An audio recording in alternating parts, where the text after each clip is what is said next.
আসসালামু আলাইকুম। কেমন আছেন সবাই?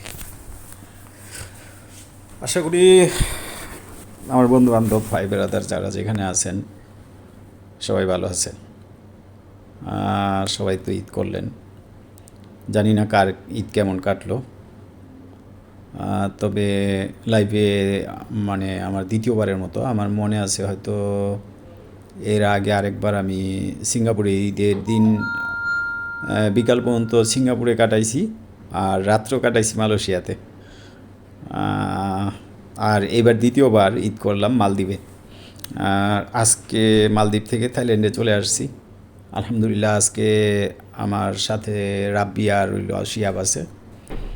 ওরা সহ আমরা তিনজন আজকে ভালো মতো মানে সহি সালামতে, থাইল্যান্ডের ভিসাটা নিয়ে একটু জটিলতা ছিল, তারপরেও আল্লাহর মতে সহি সালামতে ভিসা পাইছি। ভিসা পাওয়ার পরে আমরা আমি এত জায়গায় ট্রাভেল করছি।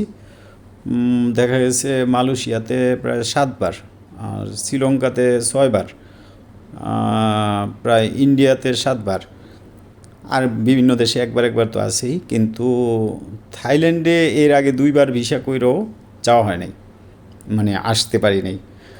দুর্ভাগ্য। এইবারই প্রথম আসলাম থাইল্যান্ডে, আল্লাহর মতে কোনো হেসেল ছাড়াই। যেরকম আশা করছিলাম আল্লাহর মতো ওইভাবেই ইমিগ্রেশন কমপ্লিট করে থাইল্যান্ডে সুন্দরভাবে পৌঁছাইছি। তবে একটা সমস্যা হয়েছে, মানে হোটেলে আসছি পরে ফ্রেশ ট্রেশ হয়ে যে রুমের থেকে বের হয়ে যায় 2 কিলো হাঁটছি ভাই, দুগা ভাত খাইতে পারি না, ভাত নাই কোনো আনে। সব চাইনিজ গো দোকান হোটেলের মধ্যে ভাই, ঢুকলে গন্ধে বমি আয়া পড়ে, কী যে কষ্ট। তারপরে তারপরে একটা হোটেলে কী করুম ভাই, কত করুম, পরে একটা চাইনিজ হোটেলে ঢুকছি, ঢুকে বলছি যে তুই আমাদের সাদা বাদ দে, তোর দোকানে ওই যে আবি জাবি আছে এইগুলা কোনো কিছু দিস না, সাদা ভাত দে, আর একটা ডিম ভাইজা দে। পরে ডিম ভাইজা সাদা ভাত দিয়া দিছে। বিশ্বাস করবেন, একটা আইচা আছে না আমাদের দেশে, ওই যে নারিকেলের আইচা, এক আইচা ভাত দিছে, তার চেয়েও কম। এক আইচা ভাত দিছে, দুগা ভাতে গিয়ে আমাদের বাংলাদেশিদের রয় ভাই, আমরা বাঙালি না, কটা ভাত যদি না খাইতে পারে, সারাদিন না খাওয়া, বিমান ওই আবিজাবি খাওয়া হয়নি। পরবর্তীতে আরেক কইছি কি আরেক আইচা করে ভাত দে, দিছে তিনজন রে, আরেক আইচা করে ভাত দিছে। পরে আমি পানি ডাইল্লা লইয়া একটা কাঁচামরিচ লইয়া ওইটি খাইছি। পেট ভরে নাই ভাই।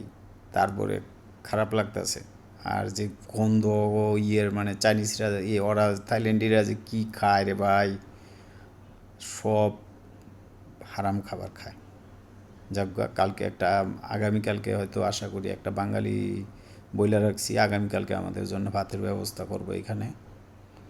আল্লাহ যদি বাঁচায় রাখে, সই সালামত দুগা পেট ভরে ভাত খাইতে পারুম আশা করা যায়। আর ভাই, বিদেশের বাড়ি এক এক জায়গায় যাই যখন, প্রথমে ভাত খুঁজতে হয়, সর্বপ্রথম ভাত খুঁজতে হয় যে ভাত কই আছে, এইটা খুঁজতে হয় সব জায়গায়। ইন্ডিয়া বাদে আপনার সব জায়গাতেই দেখছি এই ভাত নিয়ে একটা ট্র্যাজেডিতে পড়তে হয়।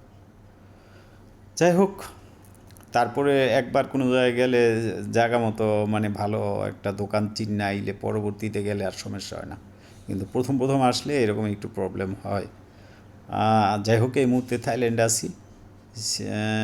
এর আগে আমি সিঙ্গাপুর 2 বার গেছি, কিন্তু যাই হোক তারপরেও সিঙ্গাপুর 2 বার গেছি, যাওয়ার পরে হয়তো নিয়ত আছে কালকে ইনশাল্লাহ আল্লাহর রহমতে আবার সিঙ্গাপুরের ভিসা অ্যাপ্লাই করব। সিঙ্গাপুরের ভিসা অ্যাপ্লাই করে সিঙ্গাপুর যাব। সিঙ্গাপুর থেকে ইন্দোনেশিয়ার ভিসা করব। ইন্দোনেশিয়ার ভিসা করে হয়তো এই ট্যুরে না হলেও ভিসা নিয়ে আসবো, পরবর্তী ট্যুরে ইনশাল্লাহ আবার সিঙ্গাপুর ফিলিপাইনে একসাথে একটা ট্যুর দিব। প্রিয় ভাই বেড়াদার যারা আছে, বন্ধু বান্ধব, কারো যদি ট্রাভেল করার ইচ্ছা থাকে যোগাযোগ করবেন, একসাথে ট্রাভেল করব, যাতে খরচ কম হয়। সবাই ভালো থাকবেন। আজকের মতো এই পর্যন্তই। আর আমার জন্য দোয়া করবেন, আমার সাথে যারা আছে আমার সাথী, ওদের জন্য দোয়া করবেন। আমি সকল সময় আপনাদের জন্য নামাজে দোয়া করি। আল্লাহ পাক আপনাদেরও হেফাজত করুক এবং ভালো রাখুক, নেক হায়াত দান করুক। আর আমার জন্য দোয়া করবেন যেন নেক পথে চলতে পারি। আমার সাথে যারা আছে ওরাও যেহেতু মুসলমান, ওরাও নামাজ কালাম পড়ে আমার সাথেই নামাজ আদায় করছে প্রতিদিন 5 ওয়াক্ত। দোয়া করবেন ওরাও যেন ইমানের পথে চলতে পারে, আল্লাহ এই তৌফিক দান করে। আমিন।